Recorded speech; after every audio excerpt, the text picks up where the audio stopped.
In the previous 24 hours, there were 5,200 migrant encounters and the border has averaged over 5,000 every day for the last week. At the peak, it was up to 9,000 people a day. Here's Joe Biden yesterday, shifting the blame for the border crisis onto Republicans. I'm moving past Republican obstruction and using the executive authorities available to me as president to do what I can on my own to address the border. Today, I'm announcing actions to bar migrants who cross our southern border unlawfully from receiving asylum. Migrants will be restricted from receiving asylum at our southern border unless they seek it after entering through an established lawful process. Joining me now is Florida Senator Marco Rubio. He is the vice chairman of the Senate Select Committee on Intelligence and a member of the Senate Appropriations and Foreign Relations Committee. Senator, it's great to see you this morning. Thanks so much for joining me. I want to get your reaction to the president's executive order on the border first. Well, it's too little, too late. It's too little because it's not going to do anything to change the crisis at the border. Even under the numbers, even if he enforces it fully, which he's not going to, you're talking close to 1 million more people, on top of the 10 million that have already come in over the last 3.5 years. And it's too late. This idea of shifting blame and whatever he wants to call it, the truth of the matter is that this crisis, this mass invasion, this mass migration crisis has a start date. And that start date lines up perfectly with the close to 100 executive orders that he issued repealing all of the Trump immigration policies. That happened very early in his term as president, late January, early February. Basically, to summarize them, it said we're not going to enforce our immigration laws anymore.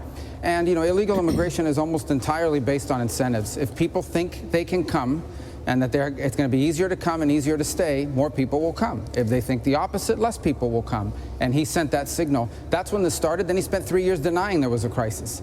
But now he's had this election year conversion where he's doing kind of a, you know, pared down version of Trump policies. By the way, if Trump had issued the exact same executive orders he announced the other day, he would be called a racist and a xenophobe, and he was.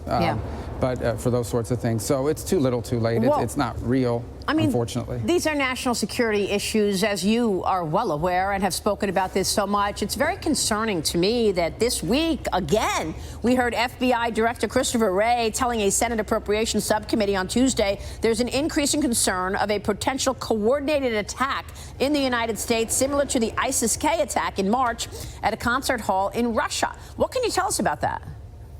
Well, I'm obviously limited in what I can say, but I think you can read between the lines of what the director has now been saying pretty consistently. Here's what I can tell you we know, and it's known publicly, and you can put the common sense together to deduce what I'm about to say. We know that ISIS runs a human trafficking operation, a migrant smuggling operation. They do it primarily to make money off of it out of Central Asia.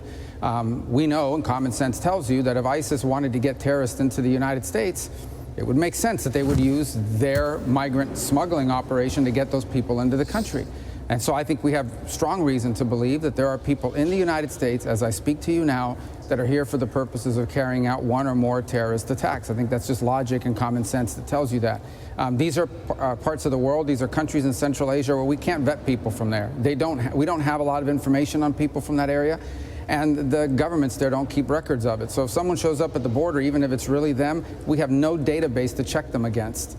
And so I think we have a right to be extremely concerned and worried. And I hope I'm wrong, but I fear that it's just a matter of time before we're going to have a Moscow-style attack within the United States, or more than one, by people that will be tracked back to their entry across the southern border. So they have come in already. I mean, we already know that one migrant who came last year, July 2023, shot 2 NYPD officers the other day.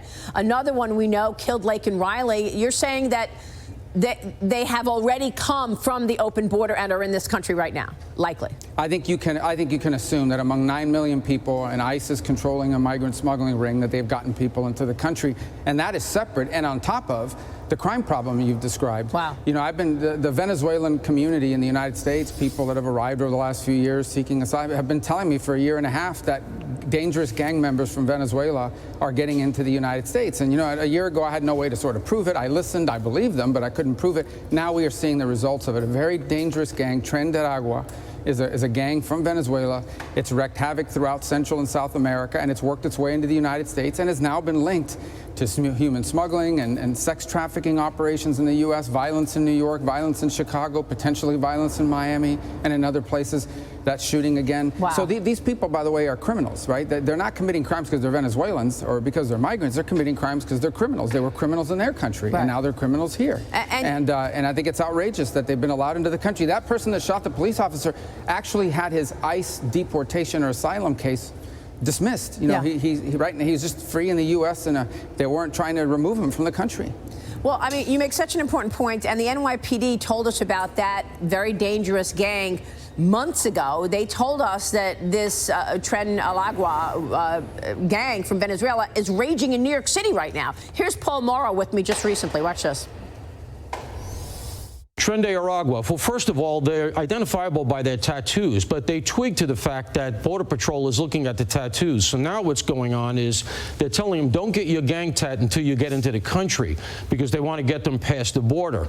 But they're a really powerful gang, and they punch above their weight down in South America. They actually have expanded beyond Venezuela because they run a lot of the migrant routes going into Ecuador and up through Panama and up through our southern border. They're organized, which is a great force multiplier. Very, very dangerous. And Senator, I want to thank you for your work on this, because we're all afraid of this.